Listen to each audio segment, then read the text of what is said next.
নমস্কার। আমি বুদ্ধদেব ভট্টাচার্য, ধানবাদ, ঝাড়খণ্ড থেকে।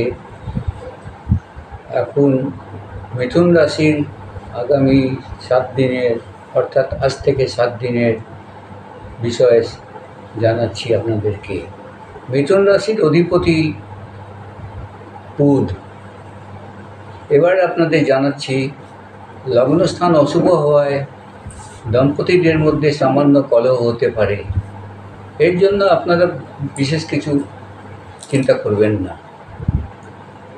দ্বিতীয়ত, যারা বেসরকারি কর্মে আছেন তাদের এই 7 দিনে কোনো শুভ ফলের আশা নেই। এবার আপনাদের মায়ের শরীর স্বাভাবিক থাকবে। আর এই 7 দিনের মধ্যে আপনাদের সঞ্চয়ের কোনো আশা নেই, তবে অহেতুক ব্যয়েরও কোনো জায়গা নেই। যা ব্যয় হবে কারণবশতই হবে। আবার আপনাদের জানাবো ফিরে যখন আসব।